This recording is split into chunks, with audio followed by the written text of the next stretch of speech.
don't know if my father would change it anyway. I don't know. I haven't asked him, but yeah, it's and you know, my father's a politician. He's a senator from the right wing.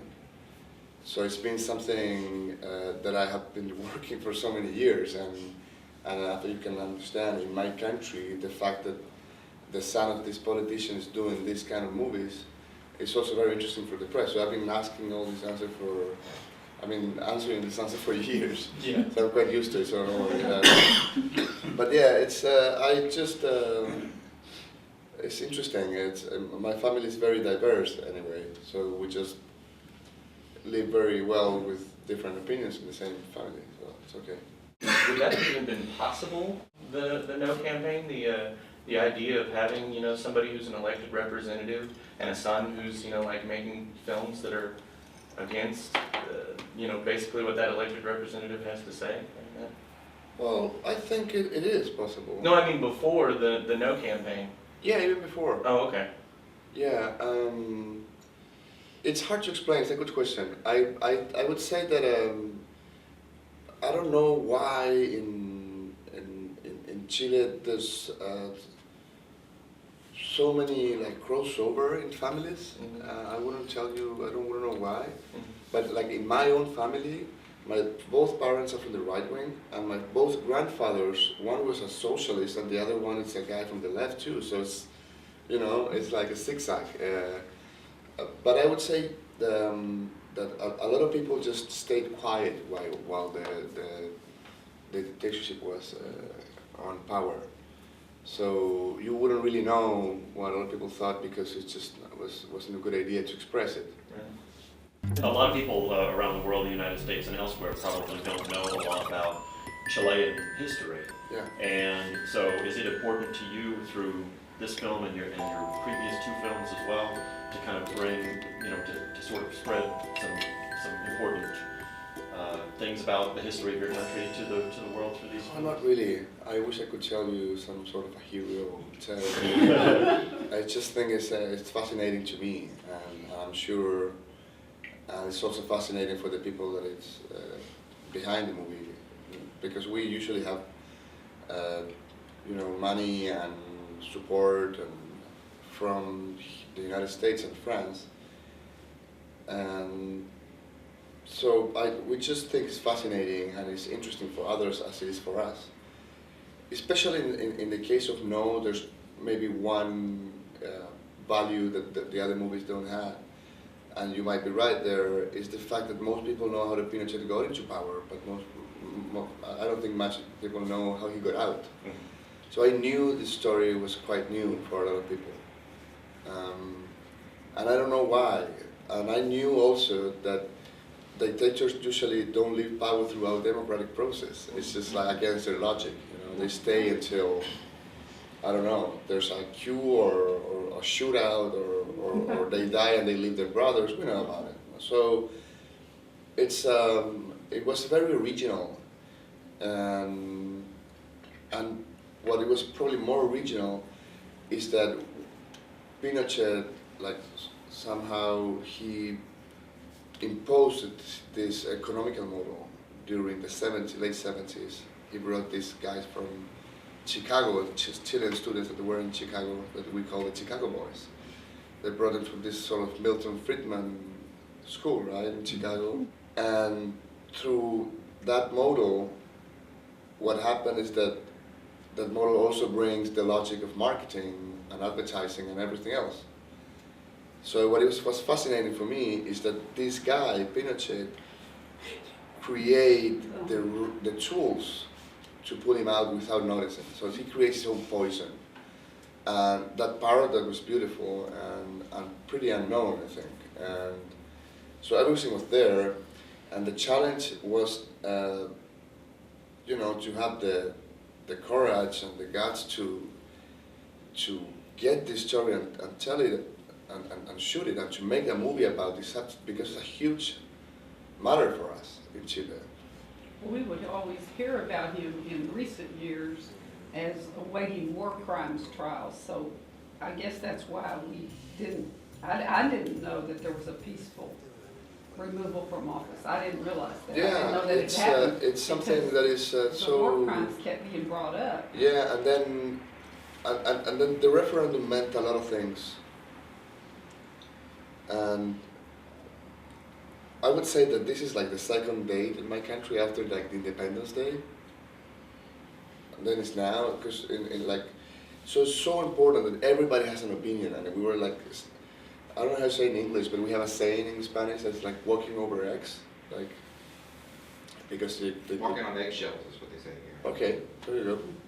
Yeah, that's what. So it was a lot of tension around the production, and we had to keep it like super secret when we were shooting, because a lot of eyes were over it, and it created tension, and it's a huge subject. And then we start to call the people who actually did the campaign to work on it. You know, not also as a consultant, also as actors. They act, all of them, in the movie, but in the yes side. So it was an internal joke that it was shocking for a lot of people. And then all the people who appear in camera, they were also in our shooting. I don't know if you could notice that. It's very hard to know in a few times, but all the people that is playing what then is on the screen is the same people but 25 years older. And one of them is the president of Chile, the one that came right after Pinochet. Patricio Elwin was the first Democratic president after Pinochet. He's also in the film. So we were dealing with real stuff, you know, and it was quite frightening at some point. But we just decided to do it, and once you start, we just say, you know, let's do it no matter what, just follow what we're doing. And what happened in my country, when we released the film, we had every single possible comment. Like, everything was said, everything. And so it didn't cause any indifference, which is pretty good. Yeah, but the issue here, I think, is why it's so interesting and why it's still a subject that really matters, concerning what you just said, is that I think we never got justice. So the wound would be always open. You know, Pinochet died free. He never stepped into a courtroom. He died with multiple bank accounts, most of them here in the United States. So he was a millionaire. And most of the people who tortured or killed others in my country still free and walking in the street, and nobody knows who they are. And that's very sad, and so that pain is still dividing us in a very strong way. So it's a subject that it could have happened 25 years ago, but it's open, you know, and there's so many to be told. See, that's why, well, all the stuff that you're talking about, it's all really, really fascinating. I mean, I find it all really, really interesting, and you know, you having to tackle this subject, which is, you know, like a big deal in your country, and dealing with a whole lot of people that were really there. And so that brings me to, you know, the production. It seems really interesting to me that, knowing, you know, you have this huge responsibility, that you would choose to use these. Yeah, but I didn't treat it as a responsibility. Oh, you didn't see it? Okay. No, I didn't. I mean, if you do that, you would be worried about whatever they think all the time. Right. So at one point when you said, okay, we're gonna do this, you said, excuse me, fuck it, you know, Right. We'll do it, you know, just we're gonna do this, we're gonna follow our instinct, we're gonna follow the movie we wanna do, and rock it, you know, whatever happens, and it you know, but. And what was it about? I mean, because so you and I'm assuming your director of photography, Sergio Armstrong, decided that y'all were going to shoot this with these U-matic video cameras, which were originally designed to be on, you know, like 16-inch boxes that are going to be, you know, displayed in 4x3 on this massive screen, which is, you know, these big, huge, out of focus images. That, I mean, I'm gonna be honest, some of it was kind of headache-inducing. Yeah. So I'm wondering what made y'all choose to go with that route? Well, you know, there's 1/3 of this movie that is come from archival footage. Right. So usually when you see a movie that has archival footage on it, it's usually a few minutes of the land. So it won't affect this, like the illusion in the audience, because you know that they put it on and then you know, okay, this is archival, and it could work, you know. But since we were going to use so much, and we tested, you know, we brought Gael once, and then we shot him in little scenes, and then we shot him with like 6 or 7 different formats, from 35, 16, and then state-of-the-art HD, whatever, Alexa, Red, all those big HD cameras. And then we brought also these tube cameras from '83, and it was awesome how it merged. It was really amazing, the fact that we were able to build an image that it would merge at a point that most people would know what they were looking at. And we thought that sensation was much more interesting than shooting something that would be always different from the type of footage, and the audience would have to be permanently recovering from one sort of visual look to another one.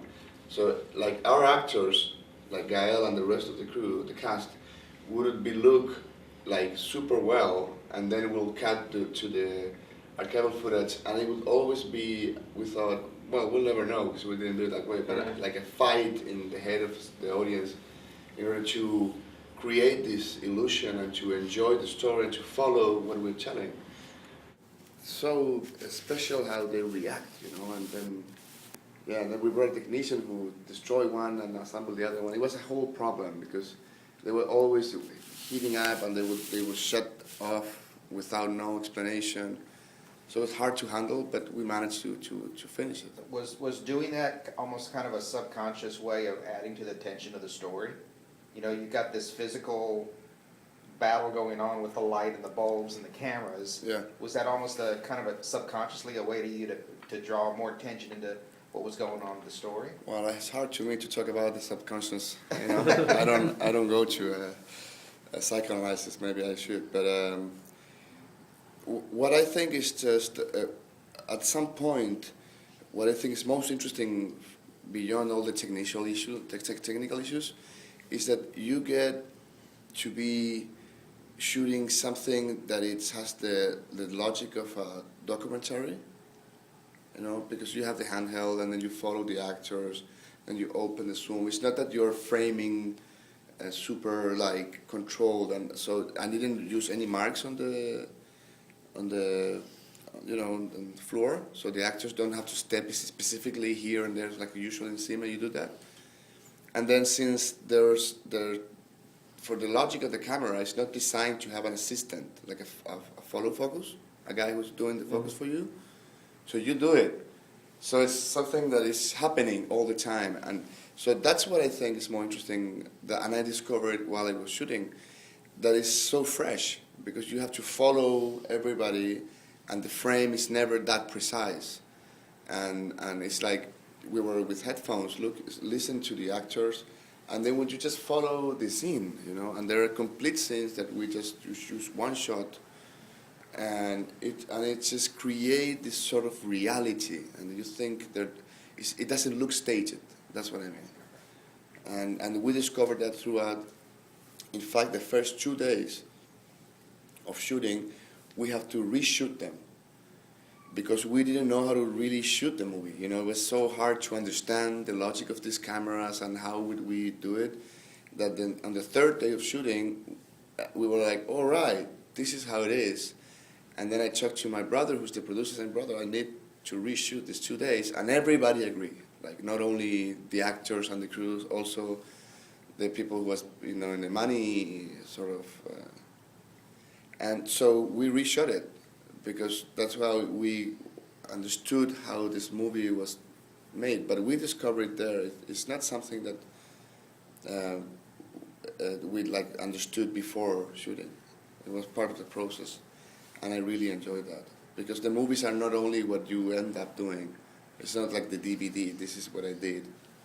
The movie is the process. You live 5 years doing the film, so I try to enjoy that too. Otherwise, it's just, you know, senseless. It's too much time, you know. No, I understand that. Making a movie is the greatest experience in the world. I'll agree with you on that.